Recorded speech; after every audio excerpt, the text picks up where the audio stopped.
Welcome to Gravel Pit Road.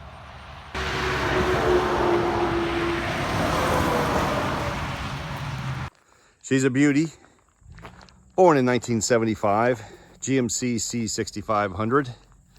And I don't know how long I've owned it, 8 years or something like that. And it didn't look too bad when I got it, but it was sitting in a barn. And I ran it for a couple years, hauled some grain, but she was not healthy. She had lots of electrical problems. The tires are ancient. They still hold air. This one is about going on tread. And the sideboards have rotted out from sitting outside. I think I can cut this off and do a repair on that on both sides. And I gotta rebuild my gate in the back. And she's a long bed. Somebody took the time to put aluminum plating down. The entire bed is covered in aluminum plating, which would cost a fortune today, I'm sure. So what I'm going to do is a complete brake job and replace the wheel cylinders, any brake material, lines, whatever I come into. And then in another episode, I will be putting new wheels and tires like this one on there, off a school bus. Already got rid of the old split ring on this one. Right there. Out with the old and in with the new. Today I'm working on the other side. So join me. It's going to be fun. Now a lot of you may say, why are you working on this old piece of junk truck? And here's why. I'm sitting in my 2023 Freightliner Cascadia company truck. And look at that. 125,835 miles. And my engine light is on. My engine light is on a brand new daggone truck. And what could it be? It is, it is in the DEF system. This stupid DEF system. Let's see if I'm on the right one. Yeah, there's my code. That's a bad sensor or a software issue from what I can find on the internet. 2023 truck. What a technological piece of garbage. What they have done to these trucks is absolutely absurd. Brand new truck, computer software issue, or a bad sensor. My 1975 GMC 6500 has none of that. None of it.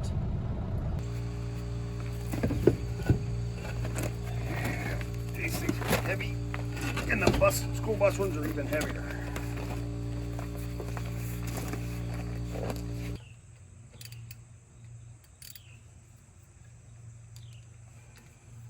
Oh, that is nice and loosey-goosey. They must have been certifiably safe because they hauled our children around on this brake system for decades, I'm sure. I hope this side goes easier than the other side. The other side about killed me because I'd never done it before, and I was probably stressing out about it a little bit. I'm not a truck mechanic, and that's obvious, as you will see. I'm just a driveway shade tree mechanic out of necessity. I'd love to be able to just have a mechanic, pay a mechanic to just fix it. How great would that be?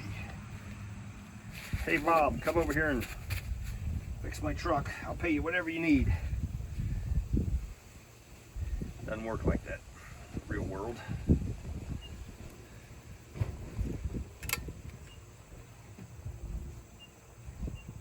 I think you wanted less than 1,000th lash back and forth. back and forth on the drum on this nut on the bearing, and I don't feel any lash.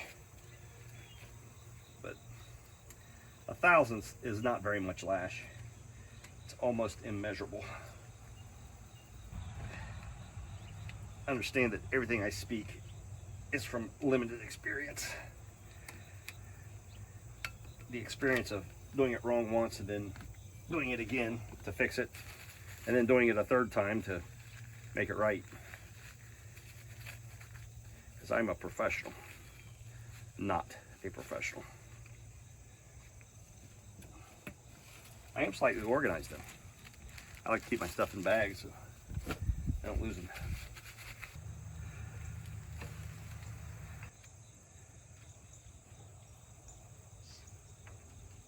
All right. Oh, that's how you get it out.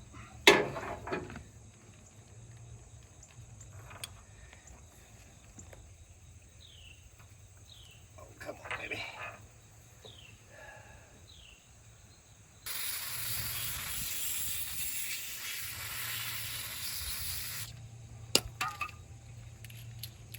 Spins good. It's not rattling. Bearings haven't been overheated. They got good color. They're tight. This is where the work begins. Oh, why did it get stuck? It was loose as a goose.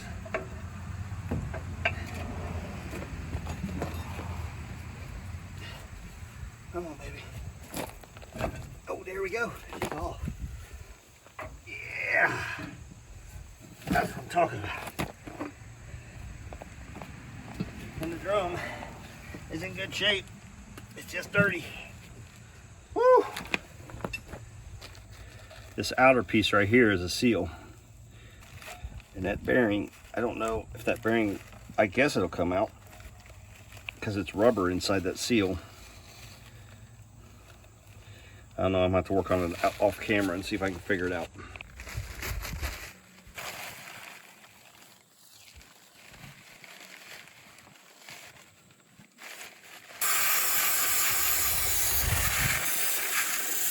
Wow, that is dirty.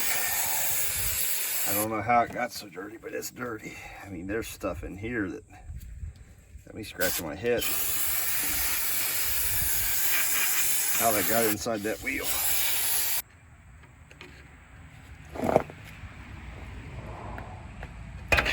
Yeah, that's what I'm talking about.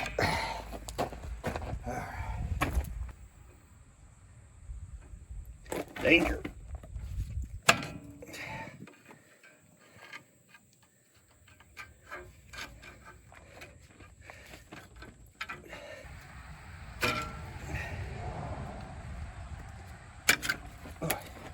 She flew out and tried to kill me.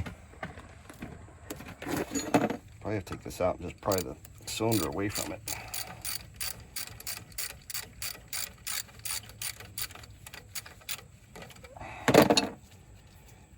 It's amazing how easy everything is threading out for as old as this thing is. Little tiny bolt.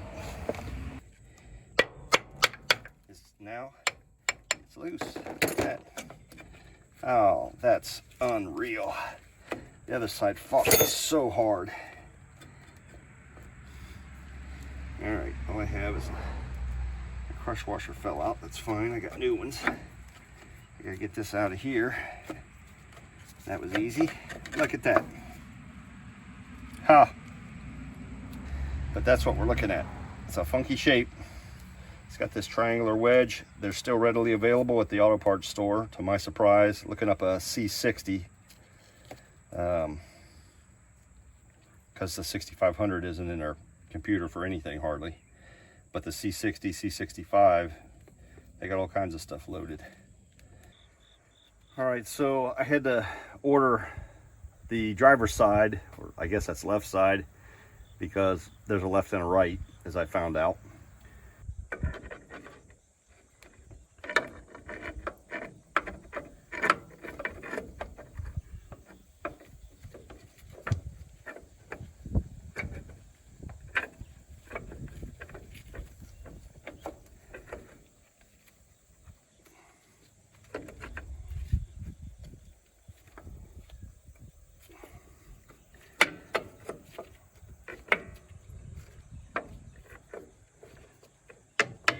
that was shockingly easy. How did I do that last time? Maybe I took this little screwdriver. That's what I did. That's what I did. You must be smarter than the... Ah, look at that. Yep, that'll work. This popped out on the bottom. Keep that from happening. Come on, baby. All right. I don't know why it twisted like that. Keep from twisting so much. It's twisting on me. It's not gonna work like that. Yeah, that was pure luck. Pure luck. That from moving.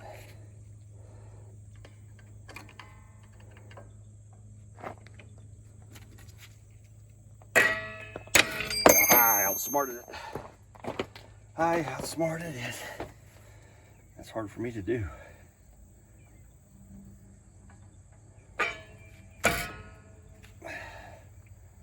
Come on now. Boom. She done.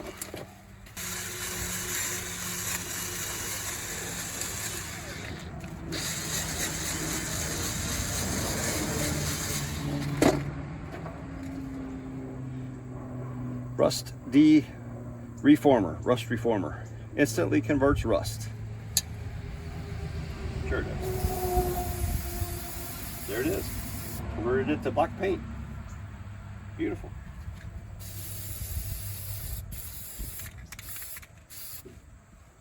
Let me throw that down there. Try it for a minute.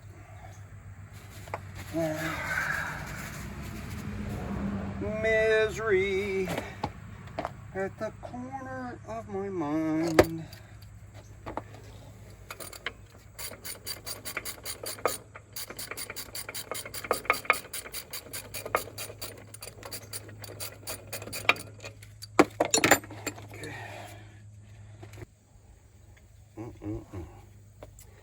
Nothing's ever easy. All I want to do is take a washer off and it won't come off. All right, got the cylinder out easy. Just up a little bit. I don't know if you can see it, but inside there is a, I don't know what you call it. I'll call it like a keyway, but it's a piston and it's got a groove in it. It has to be lined up with that guy right there. Close enough. Well, what do? You gotta be smarter than the thingamajigger, that's for sure. Oh, today I am. Look at that. Today I am smart. Tomorrow I will be done. All right, bolt time. I got some new hardware here for this one. This is just a preventative measure for rust. I can keep from spray painting my shoe.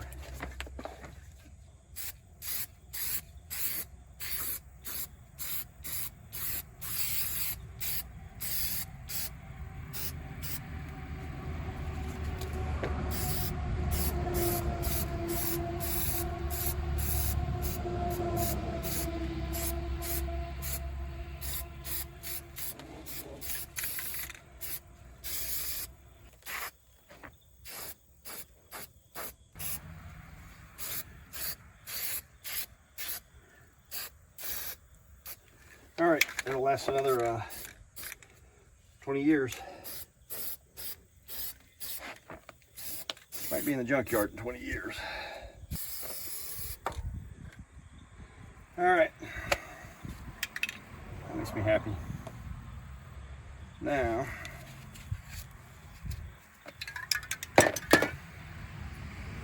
let's see, I gotta get this brake line off here.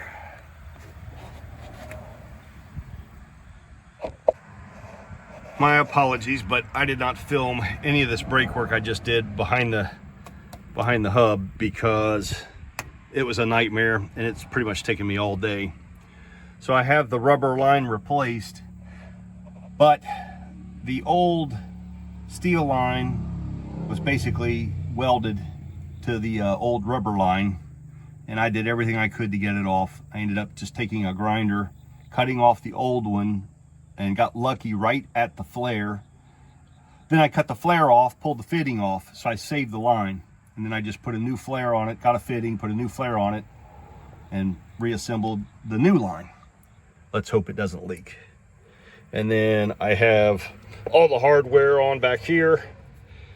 Everything that needs to be put on is on, except for the bleeder screw. And now I'm going to show you a little trick if you didn't know this, because I learned this watching somebody else's channel. So there are copper crush washers on here. And my angle on this is going to be all screwy when I edit this because of the way I'm holding this camera. Let's see if I get it this way. Maybe that helps. You give it a good whack. And then you can actually, should be able to give it another turn. Let's see. Yep. See that? That should never leak. However, I can't get the wrench off. I did not want this to turn in that direction. So I'm gonna do it again. I want that to be down here, like that. And then I'll have to check the clearance after I get everything assembled. Oh, look at that. I loosened the whole thing, didn't I? Boy, this is not easy with one hand, that's for sure. And then, yeah, I'll tighten it down without the camera. And then I have to do the same thing on this one down here. And it has a, it has two crush washers on it. And that brake job here on this part will be done. All right, I'm probably gonna get in your way a little bit on this. My apologies ahead of time. But these drums, this drum is actually smooth. There's no gouges, there's nothing in it. And of course the shoes are like they've been replaced. And, I have not cleaned this grease out of that hub yet. Still has the old grease in it. But just because I don't want to do anything I don't need to do, I want to plug that up a little bit. So right now you're going to witness a gravel pit road drum turning process with the old eye poker. And I got my safety glasses on because I don't want to lose my eyeballs. I only have two. They work pretty good.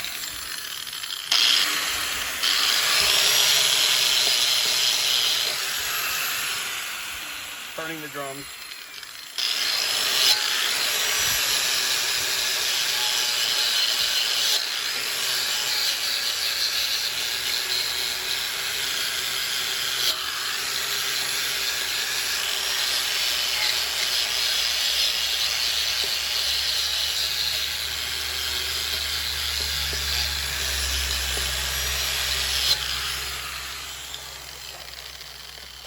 I'll show you what I'm doing here. I don't know if you can see it, but basically I'm just knocking the rust off and kind of polishing it. This is the old and this is the new. And it's smooth. That's what we're doing.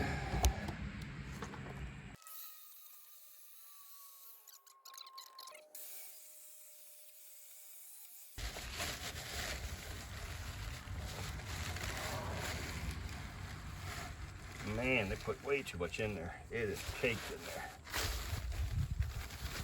Flat out caked. I'm no expert and no mechanic, but every instruction I ever saw on packing wheel bearings, including what I read in the book, is a little dab will do you. You don't need to overpack it, fellas.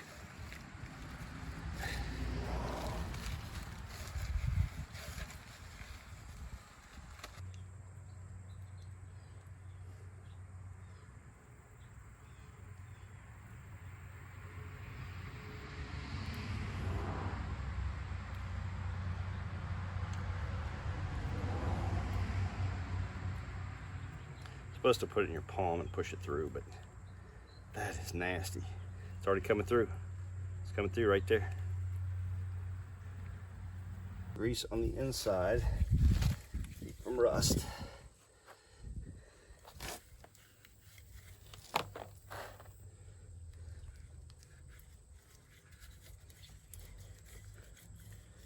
Okay, that's coated nice. And I'm gonna put a very small glob in there to run around and do its thing.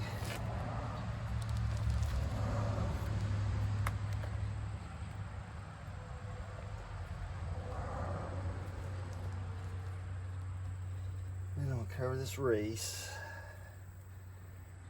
Like that. I'm gonna drop this bearing in.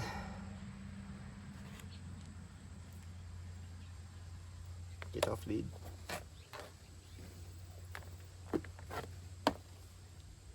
That. Okay.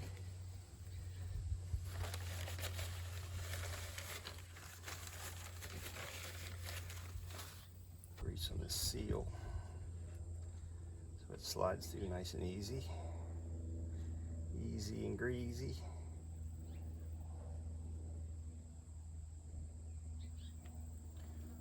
And it's going to go like that. That's how it needs to go right there.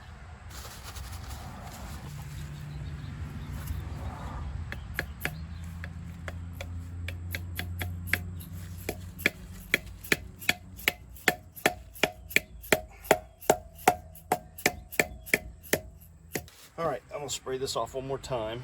And then we'll be ready to mount.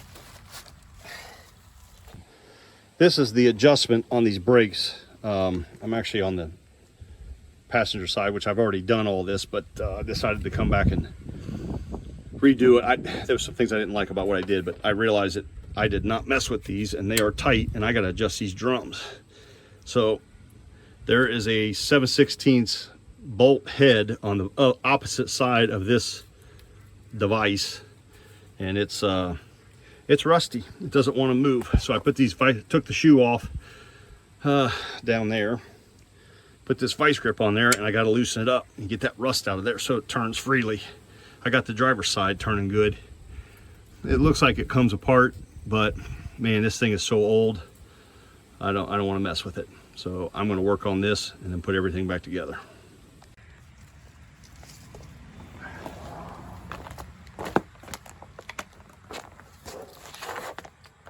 Okay, as you've heard before in other places, it's time for a Craigslist rebuild.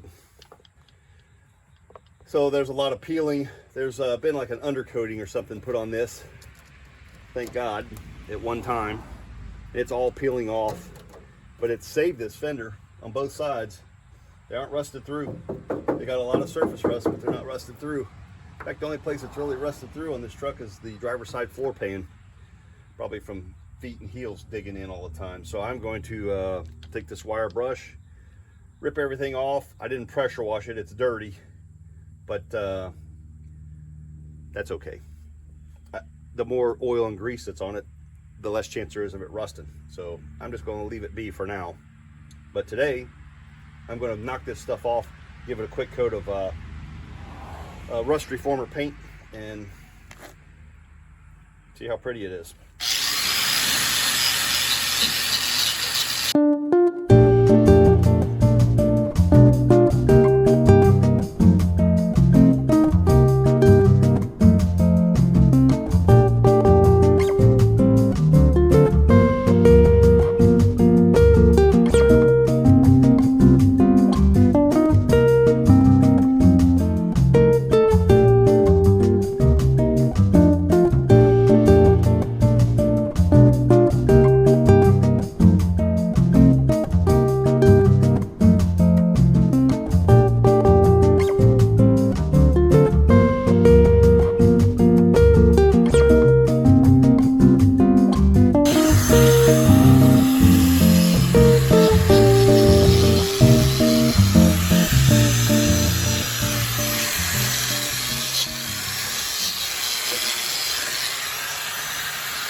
Man, that was a nasty job.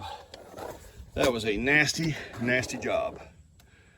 But there's that hole I knocked through right there. That's the only damage I see under here. Everything else is not bad at all. I knocked more dirt off, I think, than rust, which is dirty. So that made me tired, and I'm filthy from head to toe. Oh, I need to pull this shock off. I have a new shock. I forgot about that. I'll yank that shock off. Then I'm going to paint it, and it's going to be brand new.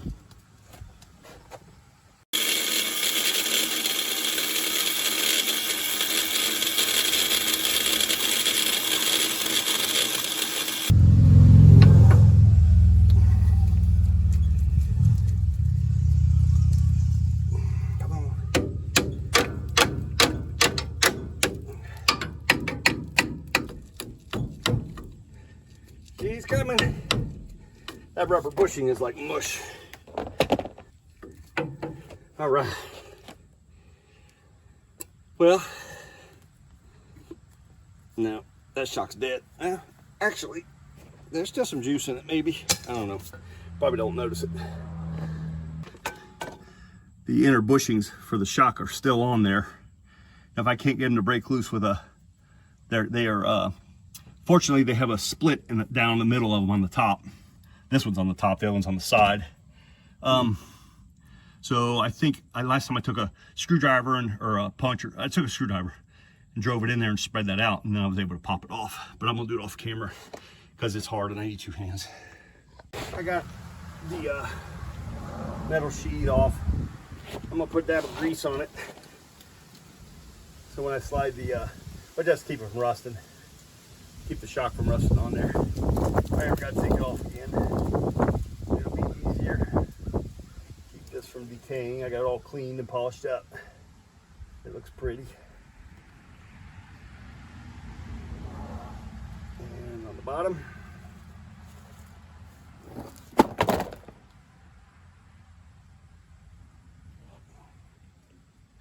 That's nice. I don't know if you can see that, but Gabriel, the original Gabriel HDs. And they match this truck. This is a 833-85071. The nice thing about these shocks is they are preloaded. So, you know how on an automotive shock, pickup truck shock, you have the cord holding everything together. You cut it and all of a sudden it starts stretching out on you. These don't do that for some reason. Don't ask me how. It's magic. They say they are preloaded, and they actually have a video on their website that shows that you can prime it, or whatever they call it, and he stretches the thing out, pushes it back together, stretches it a whole bunch of times, and that activates it. But they say you don't have to do it. Just mount it, and the vehicle going down the road will activate it all on its own. So the nice thing about it is I need to stretch this thing out about 6 or 8 inches, and I just pull on it, and it's stiff, but it's not hard. And then slide that baby on, grunt a little bit, and wiggle it on, maybe, and maybe not. Why is it stiff? The other side didn't do this to me. I don't know. It's going. It's going. It's just stiff. Back it off a little bit. And I gotta stand up. I need some leverage. Oh, gotta hold me. Oh, come on, come on, come on. See, just that stretch started to prime it up. Now it's getting stiff. Here we go. Okay. I'm happy. Give some love taps. And it's seated. Shock is mounted. Now I just got to put the washers, the lock washers, and the nuts back on. And they have a torque spec, and I forget what it is. I think it was 50 foot-pounds if I remember right. I believe it was. And you might say, you don't need them torque shocks. Well, the first shocks I ever put on was on that old Jeep CJ7 I had, 1970s. I replaced the shocks on it. And I didn't torque them. And one of the bolts fell out. So, torque your shocks, fellas. It's not that hard. All right, on to the next project. Onto the rear wheels. Let's see how hard this is.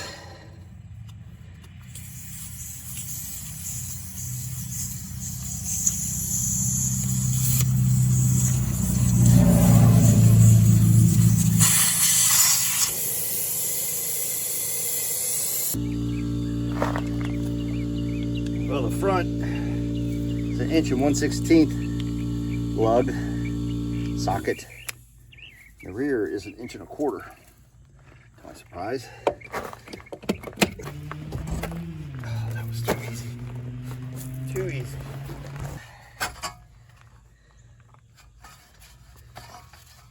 I don't see anything wrong with it. Kind of rusty.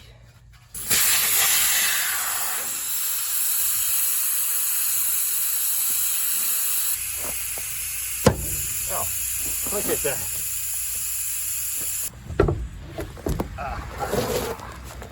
Oh. Oh, it did break. Oh boy.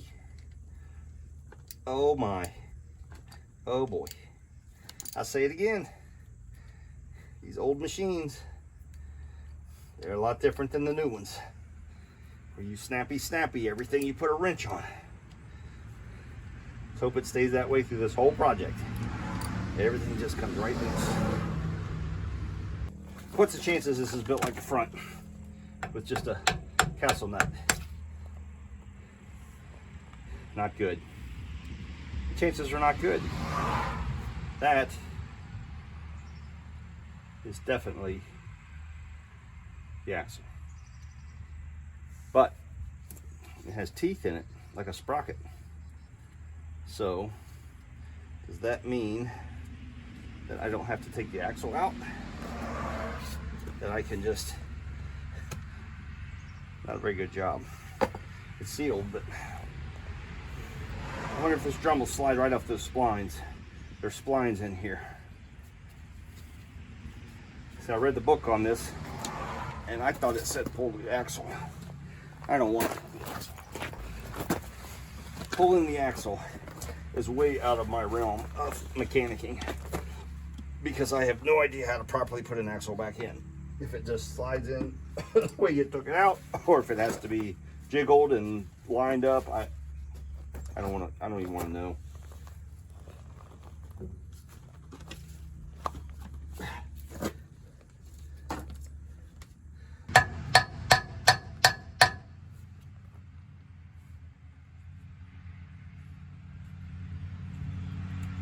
Oh, that wiggled. That wiggled all by itself.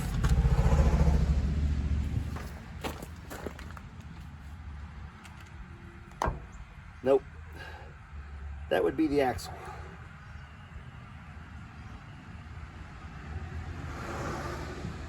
God darn it.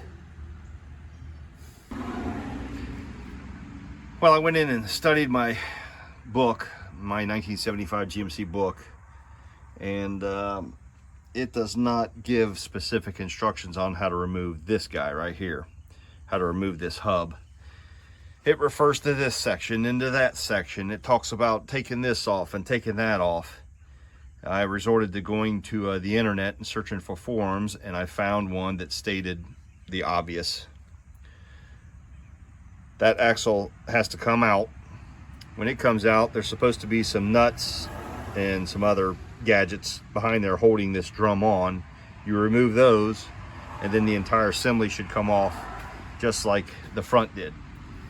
However, this is supposed to weigh about 150 pounds, and I'm not a little fella. I think I can probably do it. They're all saying you should leave the wheel on and then use a, some kind of a dolly and pull it off altogether, but I'm not going to do it. I'm just going to manhandle it. I might put one of the old tires down here to catch it if it falls, so it doesn't just bang into the gravel. Let me pull that out and see what happens. I think I'm going to take a punch and make a mark here and here, just for actually I'll do it on top for reference. I want to put that thing back in as close as I can as I took it out. All right, here goes nothing. I'm not a mechanic. Do not do what I do. I have no idea if this is right or wrong.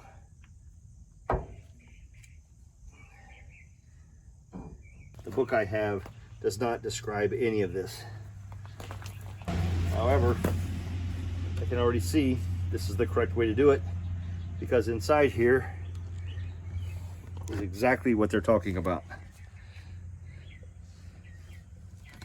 That's threaded, and that's the flange nut holding everything together, which I got to get that out. I think it said I need a GMC spanner wrench. I don't have one, and I don't know if that has to be torqued to a certain spec. I can't find anything on it, so I don't imagine it's on there very tight.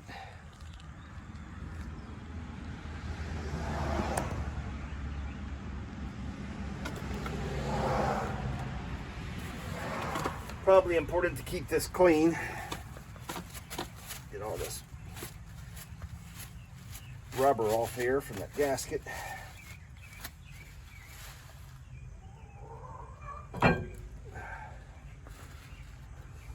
There's some rust.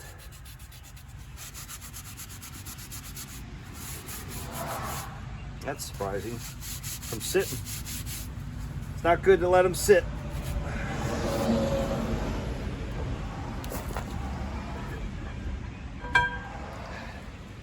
That's it. Put this in the garage.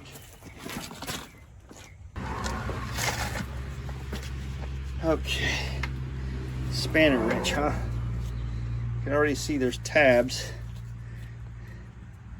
I'm going to say those are probably locking tabs.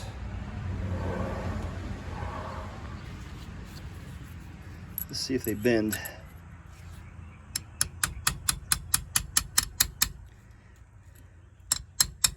Yes, sir, they do.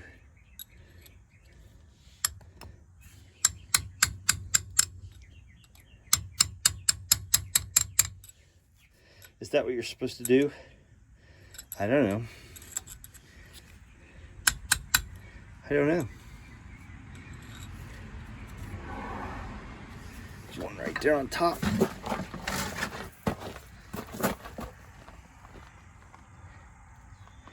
None of them are locked in. It's like just friction. See if I can tap it. Oh yeah. There's no real torque on that at all. It's probably 50 pounds, like the front. Be my guess. Let's see if I could, yeah, I can pry on it, move it, so it's not much. Ooh. Pretty interesting.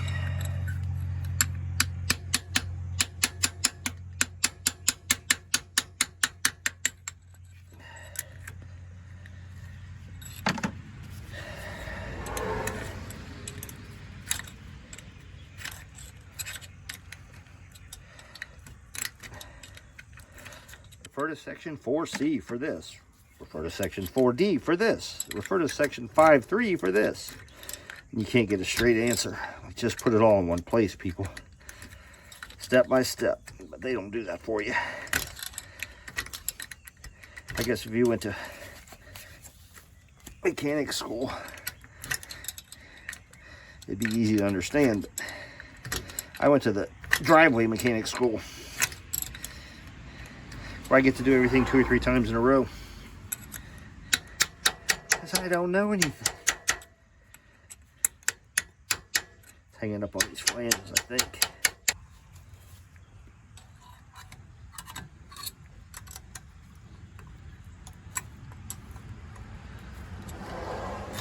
There we go. And this guy here is behind it.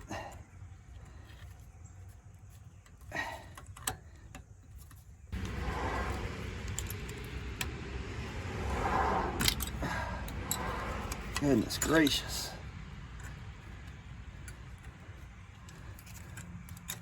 Which three are holding it in there? Oh, I'm getting close. There it is. See that thing?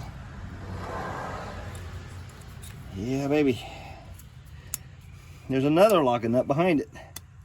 Wonderful. That makes me happy. Okay. I'll bring you over here where you're off to the side, where you're nice and safe. There's another one of those rings that I can just spin off with my fingers. See what's behind it.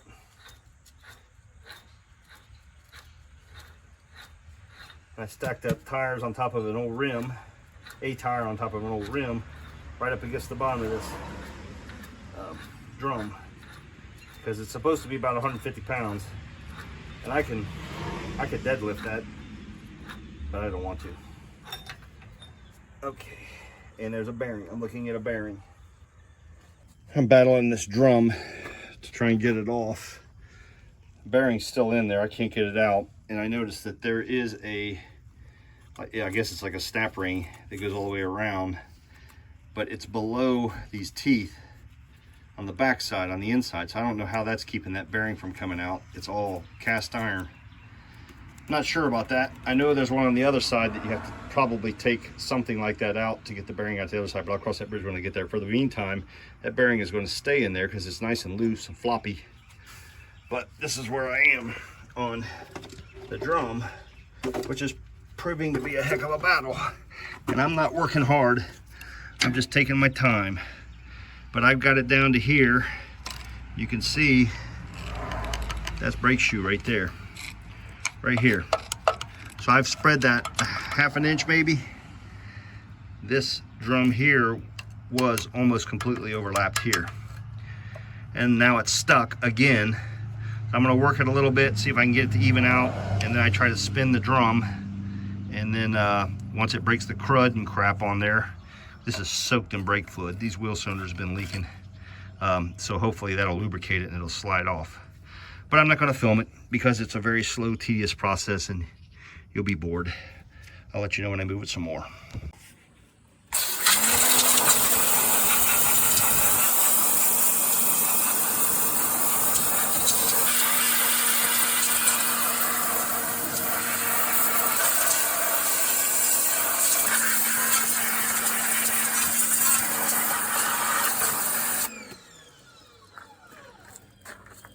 Look at that black nastiness. Now I'll do the back side. There's adjusters down here that I couldn't turn them. They were so ground up and corroded. I mean, so grimy and corroded that there was no cleaning them, no adjusting them. Can't even speak.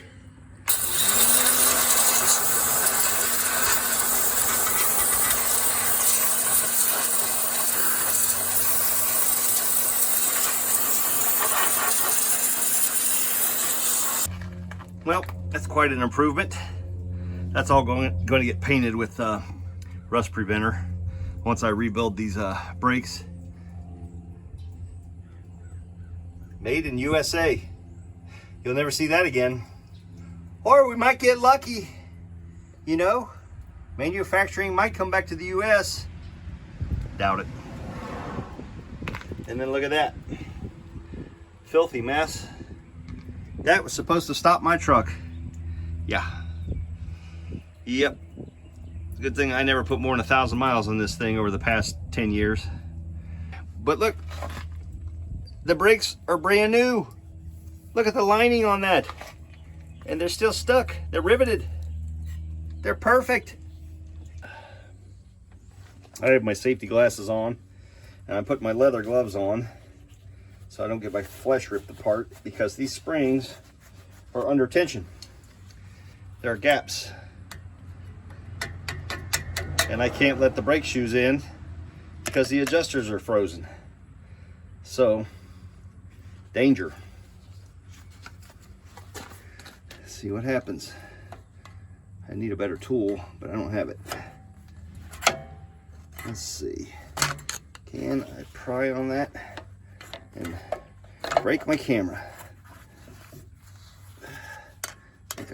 here to catch that spring, if I can get it to move.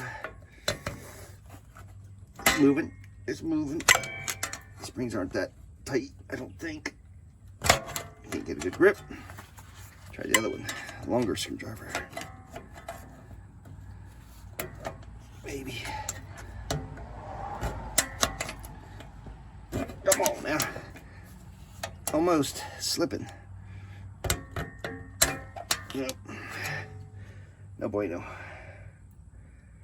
Boy, we were close. How do I push on it? What's the safest way? There isn't one. There is no safe way to push on it. One day when I'm done with all this, I'll find my brake spring removing tool. I'm just gonna go for it if I can get in there. Form a plan, Dan.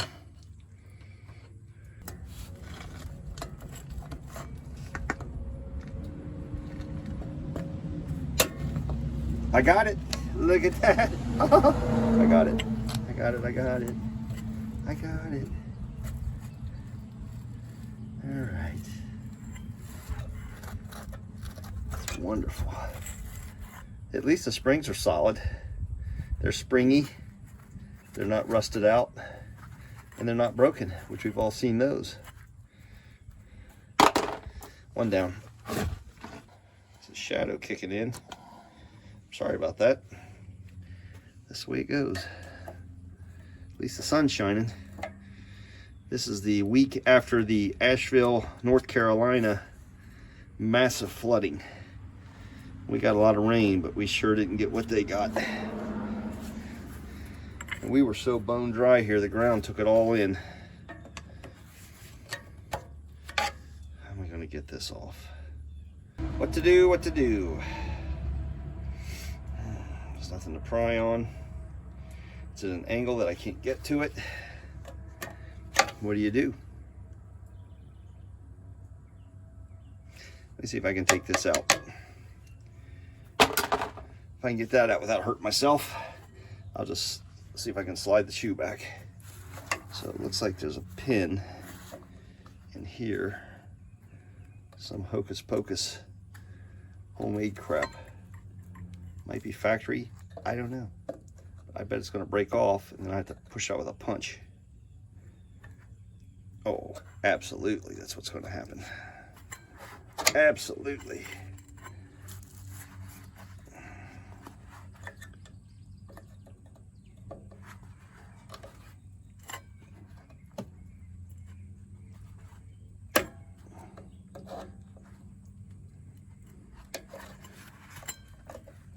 You're not gonna believe it, but that thing's moving.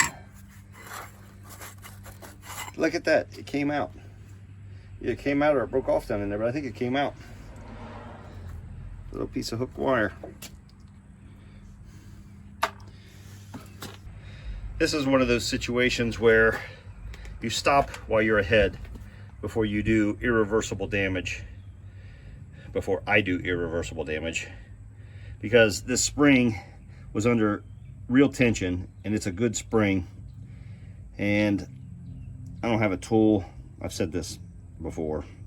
I can't find my brake tool that would help me pry that spring off, which you can't see because of the shadow.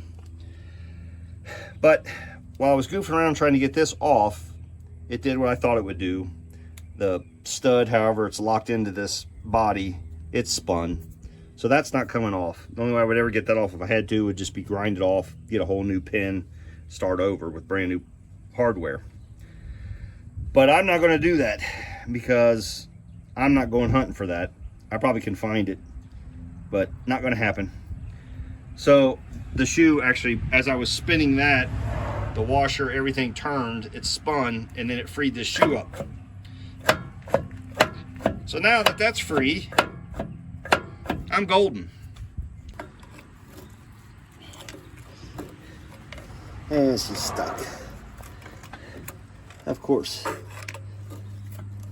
I would expect nothing else from it. Might as well be stuck. Might as well make me getting down and lay on my back again. Because love it. I just love it.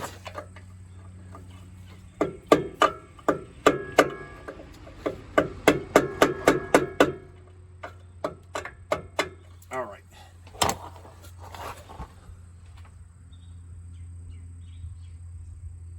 There's nothing holding that.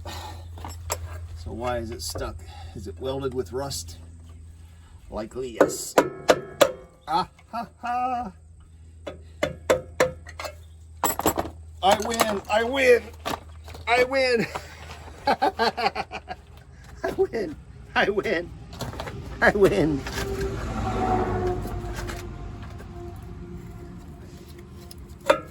Oh, the whole tray comes out. What a surprise. I don't know why it came out, but it's coming out. And that is stuck on there. It better just fall off onto the ground. I command thee to let go. Let go. Let go. Can I pull it out? Oh, that's nice. I ain't my bucket of oil.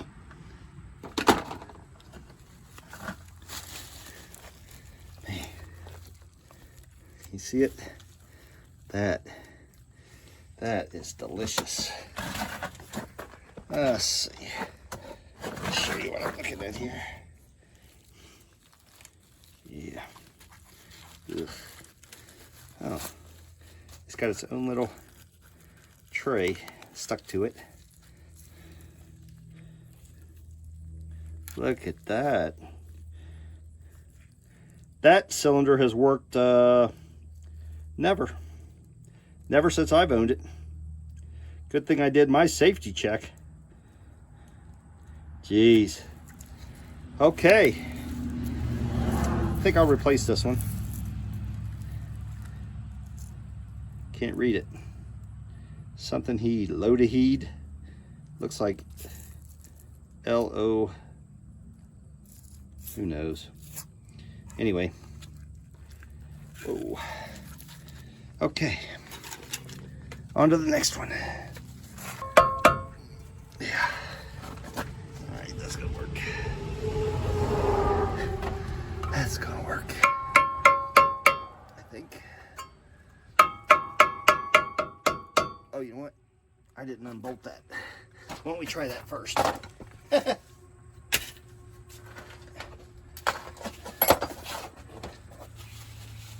I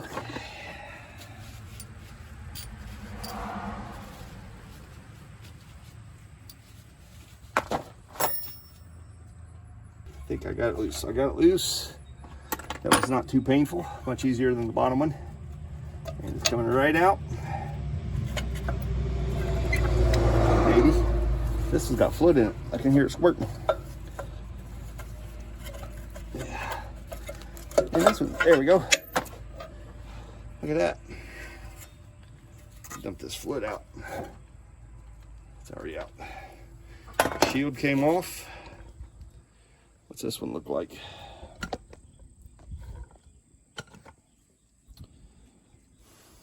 Dare I? Okay. Look, that's clean. Well, the top one was working, but the bottom one wasn't. That looks good. The cylinder's even clear. This one's made in USA, but I'm gonna replace it anyway. Why not? Why not? You see, yeah, you can see that shiny. Yeah, I had one working. One's better than none. I suppose that's why they put two on there. All right, that part's done. Well, I've said it before, I am not a mechanic, but there are some things that are just obvious in life. And when you're working on somebody else's work, you scratch your head and wonder, what were they thinking? So you saw me grind the nut off the, I'll call it a retaining bolt. It has a term, I can't think of it, the pin. And it's a carriage bolt that I took out. In fact, this is what it looked like. I ground that nut off, that castle nut, and knocked that out. That's what holds the brake shoe on. Easy enough. So this is what I took out. And it is a 3/8 carriage bolt.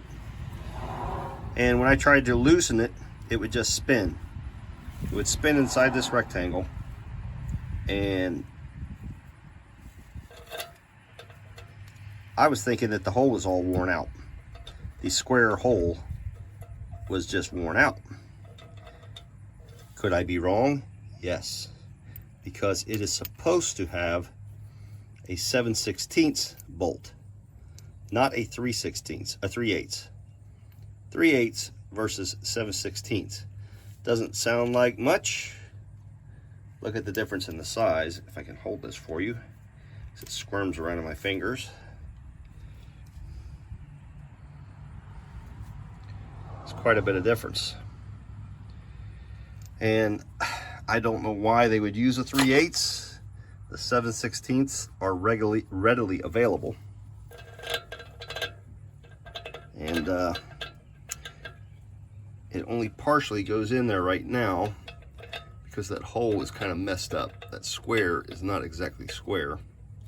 So I have a file that I'm going to, I've got a triangle saw file. I'm gonna get in here and clean up these corners. There's a piece sticking out right there, a burr. I'm gonna knock that out and knock the corners back in where they're supposed to be because they're rounded. And it should fit. And just to make sure,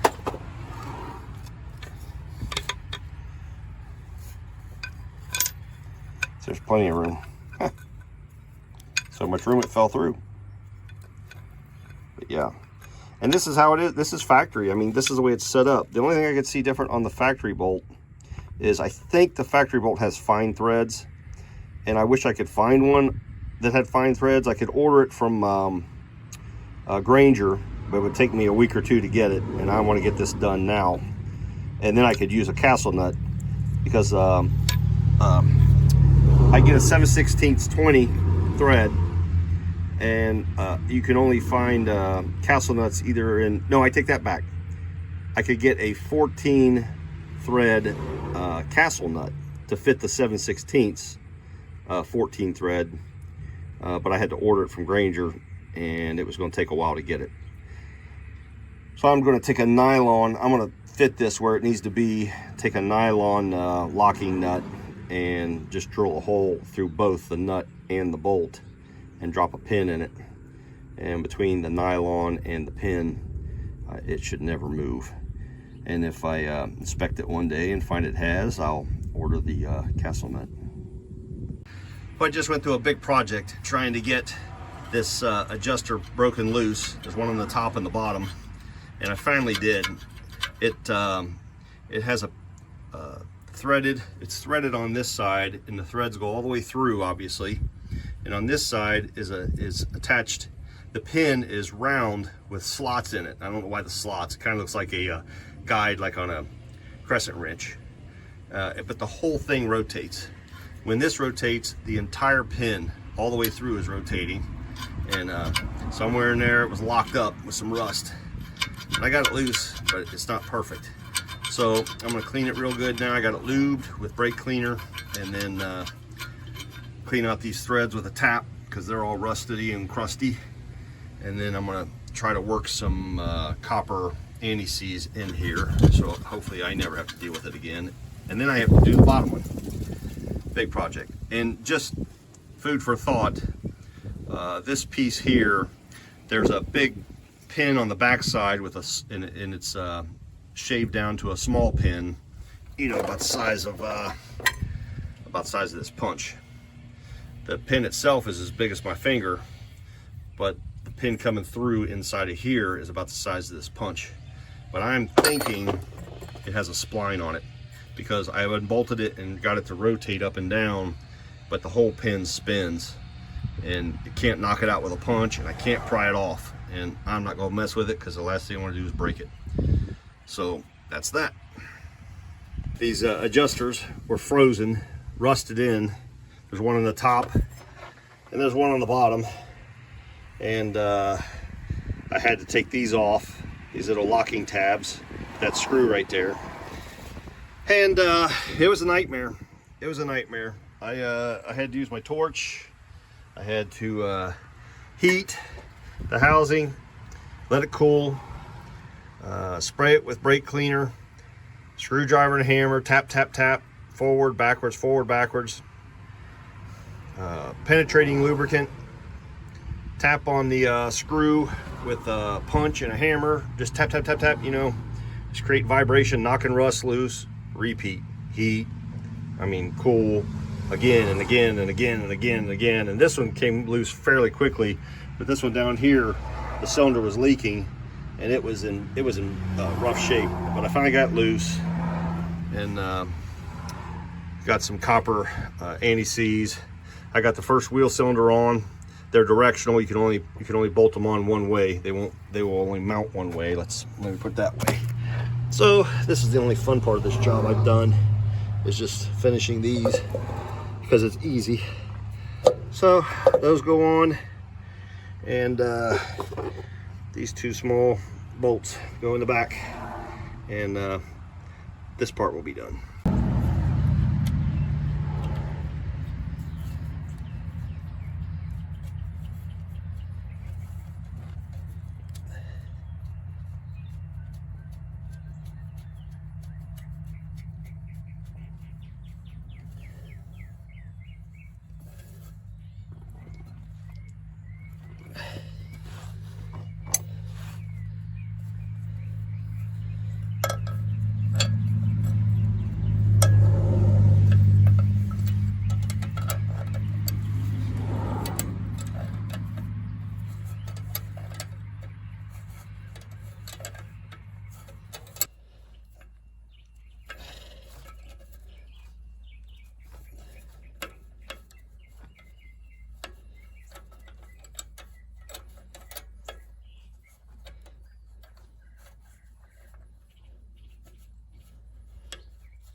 All right. Now, hopefully they don't leak. So that's where this went. Up like that. Down there, it wrapped around. But I had to flip this around.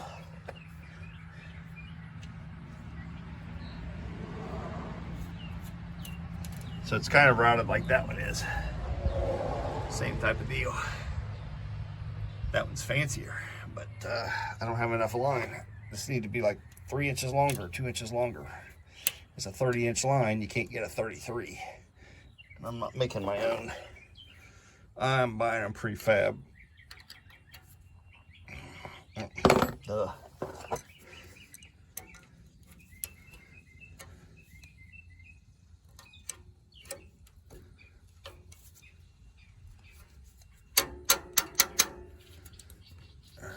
That's good.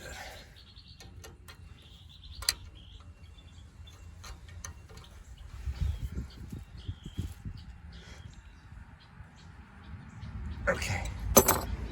All right. Brake system inside complete. Now I just got to prep the drum.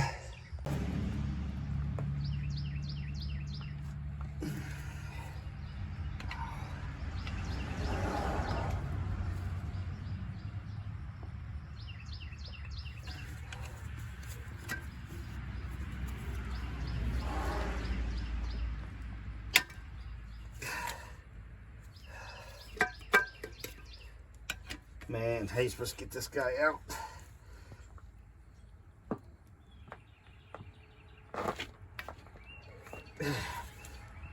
Oh my gosh. It's a monster.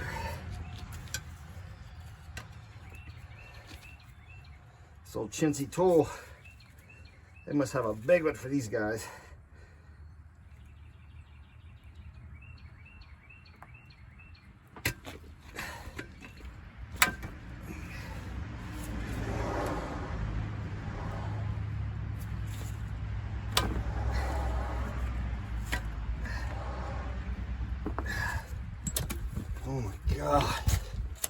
Need something bigger than that.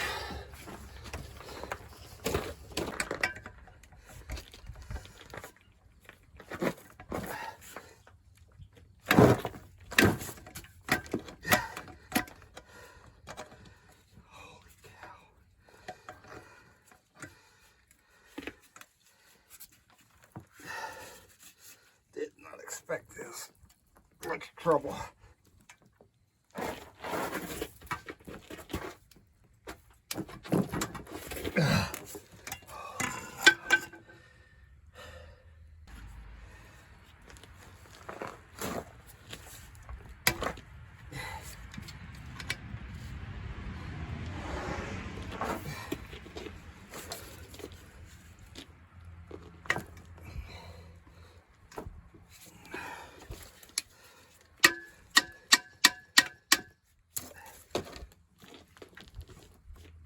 Oh, she's moving. Oh, yes.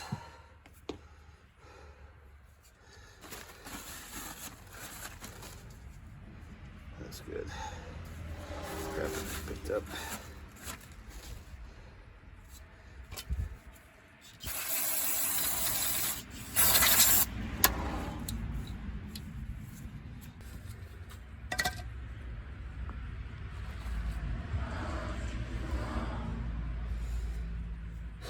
Can't see it, but there's a gap and there's a spring inside there. That side, the gap always goes in towards the pressure. That way it pushes the seal open and it seals the shaft, it's the axle. That's with any seal. I assume it's with any seal.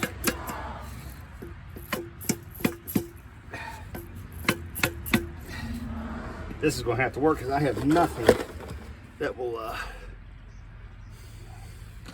go around that diameter. So I'm going to have to figure out how to tap it in evenly.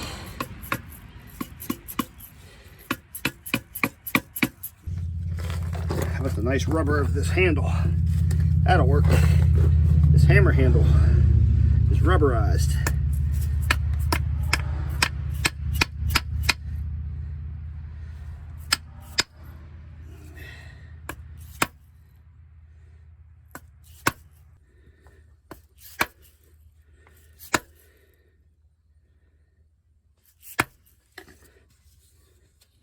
That's actually going in even on its own.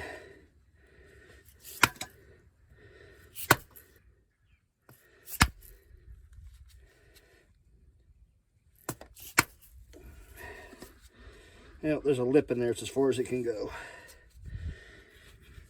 Seal is successfully replaced. All right.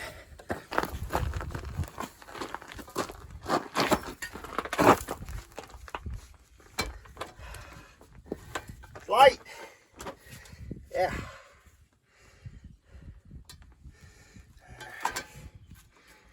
Here goes nothing.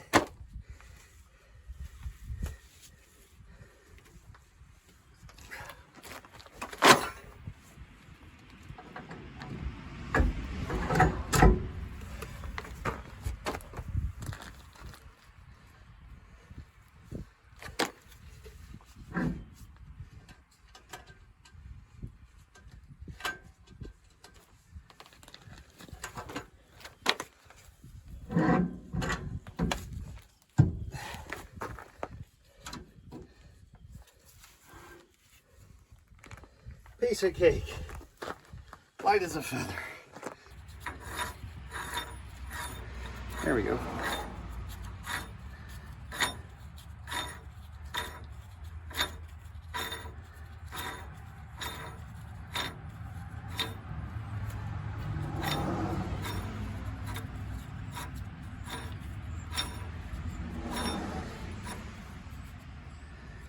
All right. Now, see if I can use this as a spanner wrench. Why, sure. Sure you can. No. Maybe. Yeah.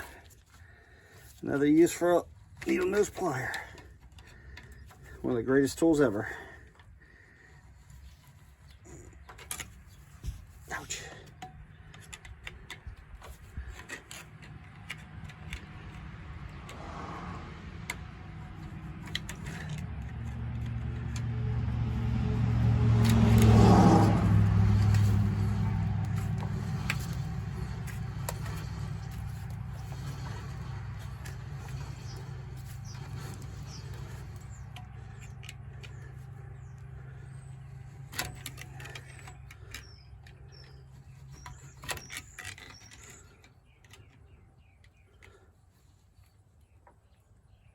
There we go, got it snug.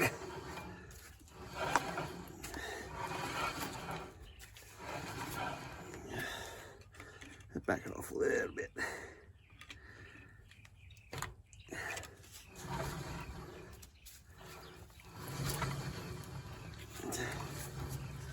Back it off a little more. I want to get those bearings seated properly. Ooh. These are rolling, that's for sure.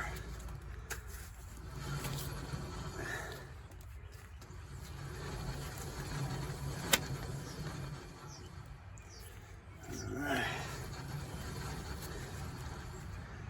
Let's give it a little snug.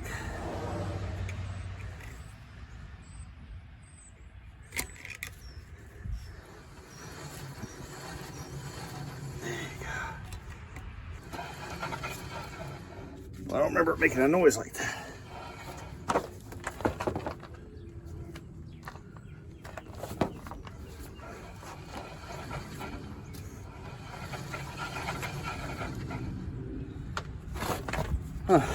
Back it off just a little.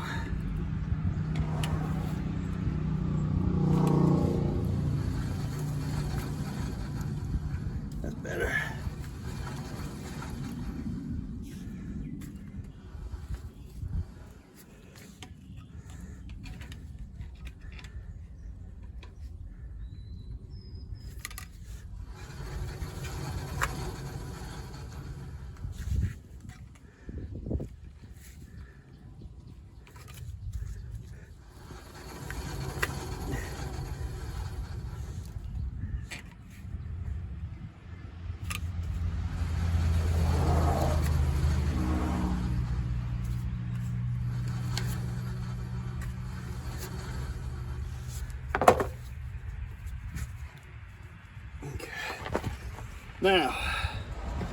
Now you have this spider looking retainer. It has a piece sticking out here that fits in this groove.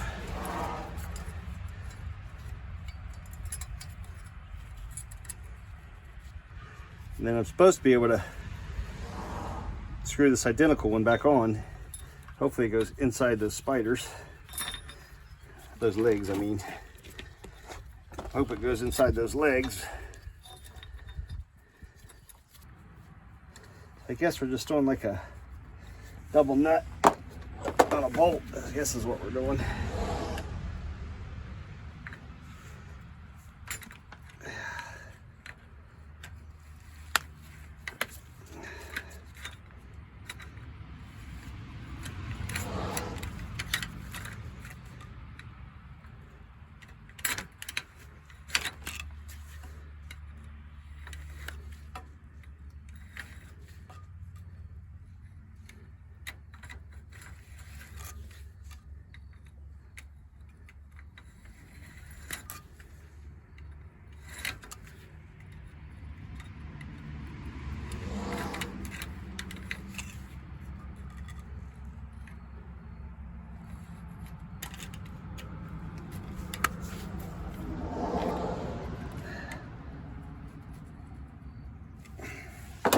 Yeah, give it a little push, just for good measure.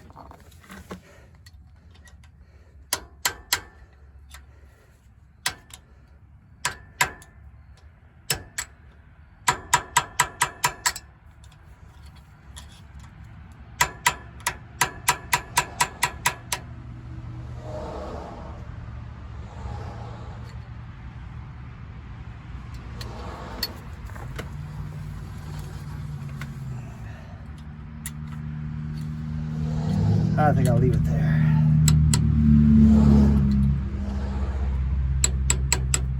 No? I don't know. Let's see what happens.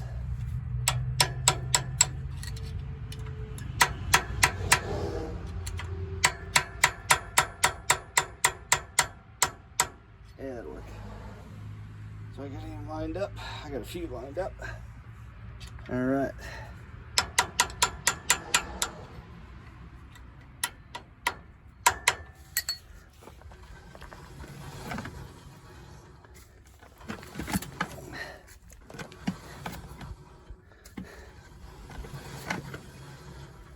Okay. Now I gotta get those things bent over.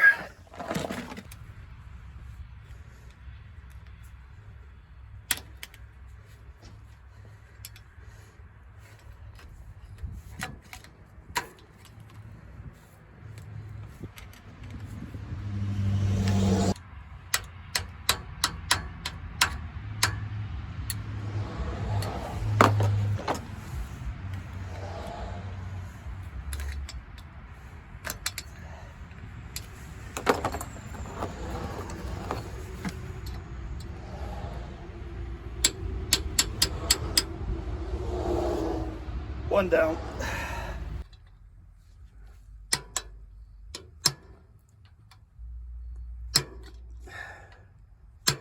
That's what I'm talking about. Now I got two in. None of the rest are even close. Let's squeeze them over.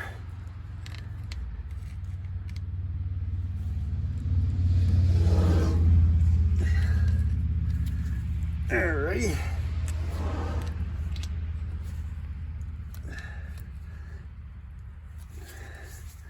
That's what I'm talking about.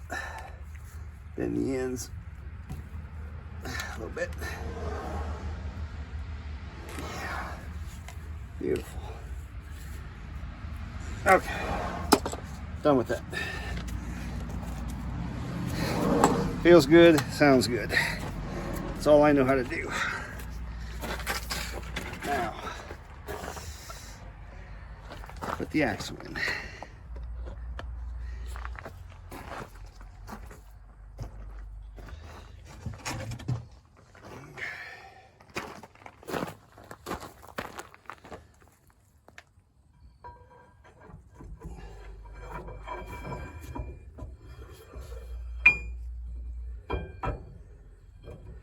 I know not what I am doing.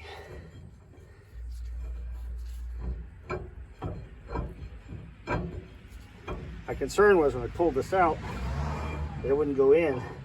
I saw nothing in the book that said there was a problem, and apparently there is not.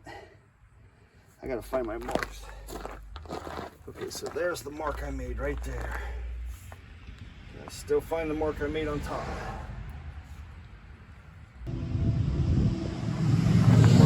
That's it right there. I drug a line across that grease. And here's the marks I made, the punch marks I made. So I will try to line that up as close as possible. Don't know if it matters, but today it does.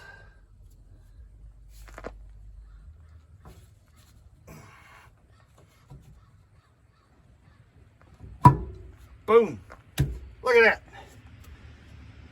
I did it.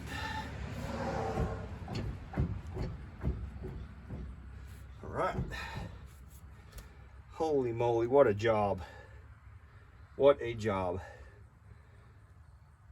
Way more than what I am qualified for.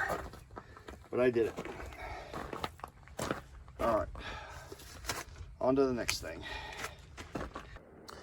So this is the cap that goes over the axle on the drum on the rear, and the original gasket I took off was paper, and there was nothing left of the paper. It was basically just glue. They had taken some former gasket or something, and it was pretty lousy. It was just falling off. So I'm making new gaskets. I just took this fuel paper. Hopefully it's good enough to hold the oil back. Looks like the original kind of paper. And I'm using my hole punch. to make my holes. I use that to mark my distances from the edge to the hole around the whole thing. And I used a good old-fashioned compass. I took the pencil out to draw my circles. And I got one hole left to do. And that's what it looks like. It's got a hole. There's a whole selection of sizes. And my last hole, if I can do this and hold it at the same time, probably not.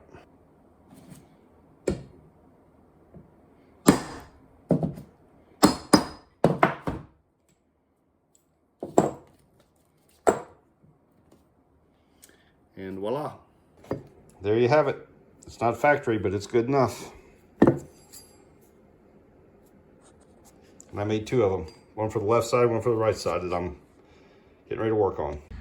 I did replace these lines on the back on both sides, and I had to use this copper nickel blend because steel, I couldn't make these tight bends without crimping. It's not perfect, but it's not leaking. And I put a new brake line section in here, and I put new U-bolts because the other ones were junk and broken and rusty. So if I can get all these other little bugs worked out of it, it should be ready to go.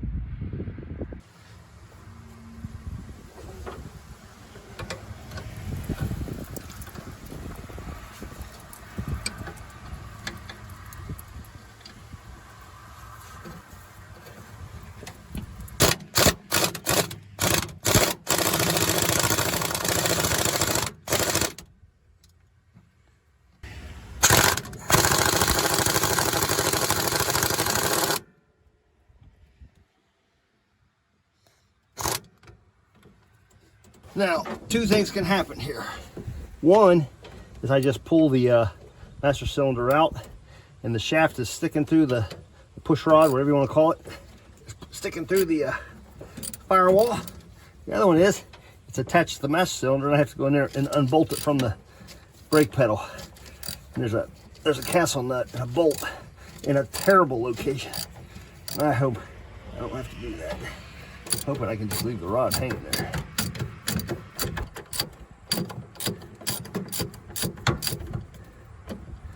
Come on now. How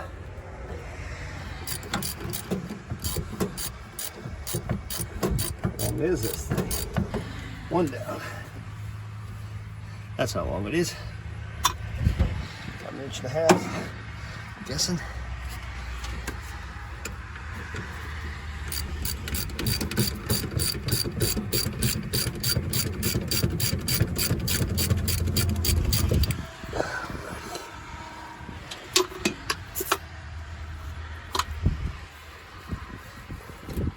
And it just came right out. Look at that. Ooh, this master cylinder's nasty. It's all rusty oil leaking. I'll clean that up, put some stop rust paint on it, and put the new master on. Nice.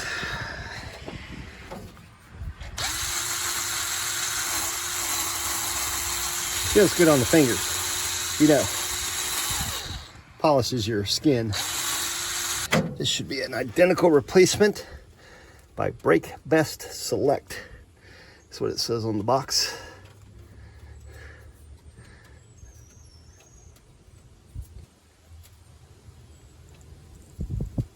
Okay.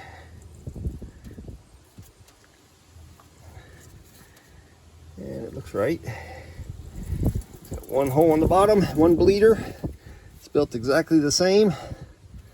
All right, I'm gonna have to plug this bottom because I'll have to bleed it here on the truck. Look at that. She slid right in there. And let's see. That's ridiculous. This is the easiest part I've done of the whole brake project so far. What a piece of cake.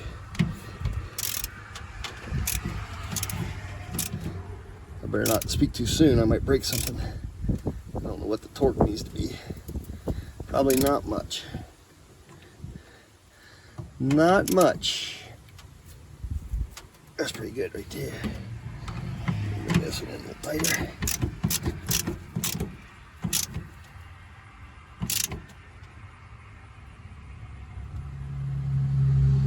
That'll do it. All right.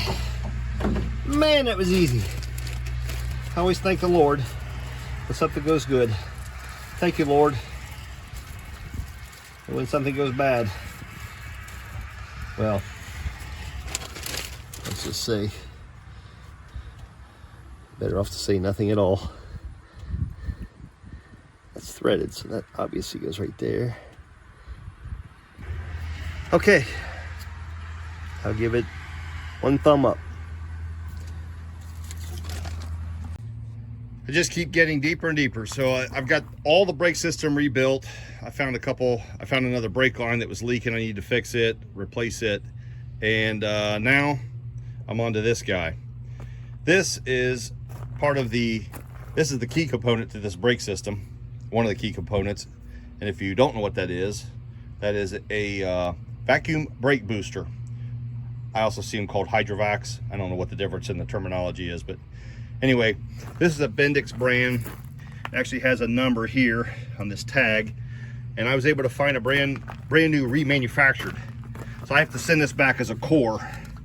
And I'm not going to pretend to be an expert, but I now know way more about brake boosters than I ever wanted to know, because I bled the whole brake system, and the pedal would go straight to the floor. You'd have to pump it to get pressure.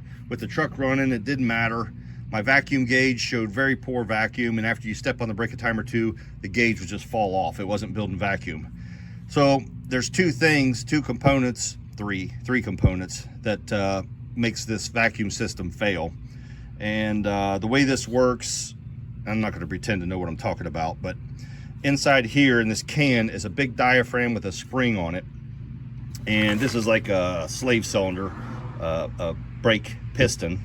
That's your bleeder screw.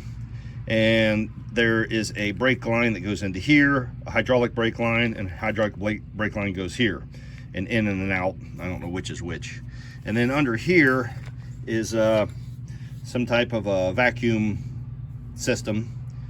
I don't know what that is, but oh, I know what that is. I'm sure there's a diaphragm or something in here that functions something, pushes air inside and out of this diaphragm here, giving you a boost on your brake system when you step on the pedal, so that when you need to stop loaded, you've got some quick brake pressure. Anyway, I guess it's key on brake drums in particular, which, you know, nobody uses brake drums anymore. They're all disc. So this line here goes around, and it's just a vacuum line, and that goes to a filter, which is one of the components. So you have the filter, you have this diaphragm system with the slave cylinder hydraulics, and air, hydraulics, and then the other part is, and this is a key component of failure, is this vacuum check valve. And the way this works is this bolts on this bracket back here, and this end goes into this hose, 1/2 inch inside diameter hose, which goes down to the brake booster, to that little black valve I showed you on the bottom of it. And then this piece here goes into this line that goes to the vacuum gauge on the dashboard, and this piece here goes into this monstrosity that goes in like that, and that goes down to this hose, which goes down to a port on the manifold, which is down here, and you can't see it, but there's a steel pipe and a fitting bolted into the top of the manifold on top of the engine, and it creates a vacuum and sucks air.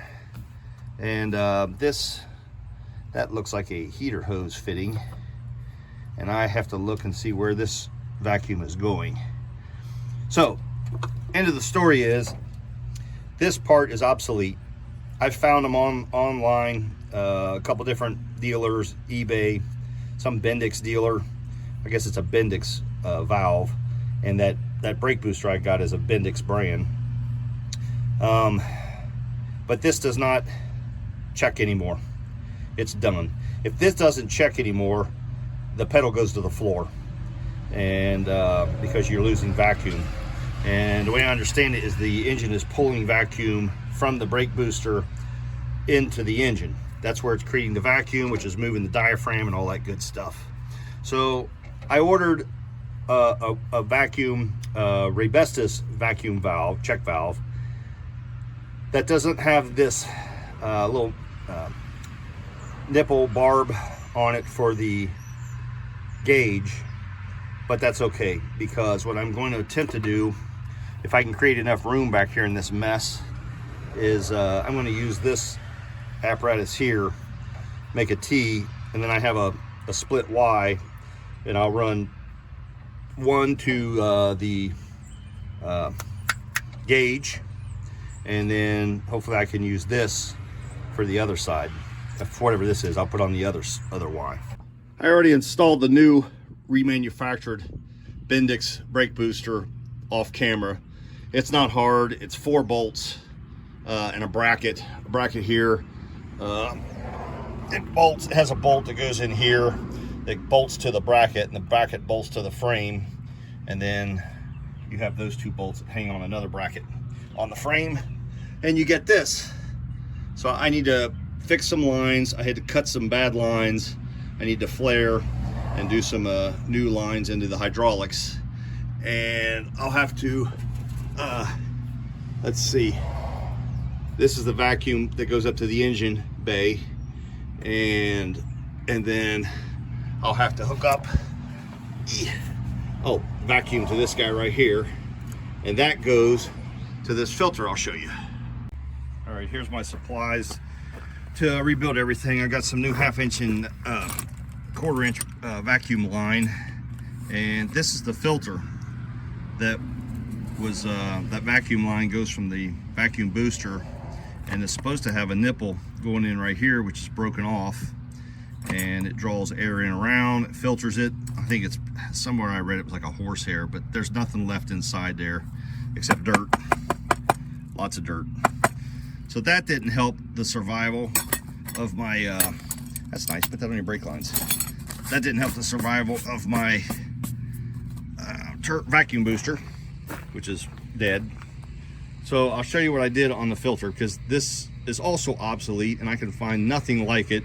I looked at air compressor filters, some other options, and I came up with an idea. Here is the overkill idea I came up with for a filter for this vacuum system.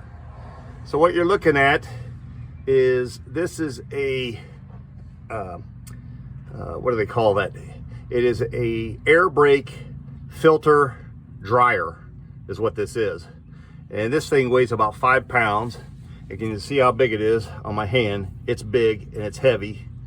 And that's my little homemade bracket system. It's solid. There's a bracket on top, a plate on top I bolted these straps to, and that is not moving at all. And then I got some bushings at the store. My brother-in-law Steve, who's an outstanding machinist, recut the threads for me because they were a coarse, I guess, pipe thread, and he turned it down to the other kind of thread, tapered thread, so it screws in the middle. And the idea is, I'm hoping that the air is coming in the outside around these holes, and it's going to vacuum exhaust through here. So now it's going to be filtered and dried. Woohoo! So you can see the scale of what was on there. That's what was on there. Ugh. And that's what I have now. So hopefully it functions properly. There should be plenty of airflow. It shouldn't restrict at all, I'm hoping. I don't know how I will know if it is restricting unless the vacuum booster fails. But time will tell. But I know there's going to be nice, clean, dry air coming into this brake booster. just to extend the life of it.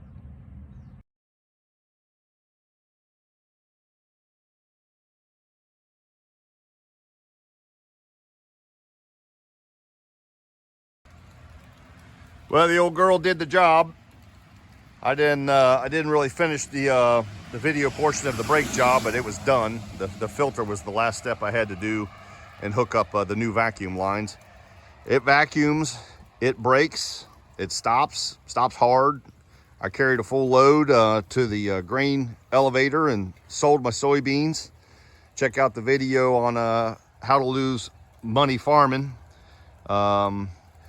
That's a fun little thing.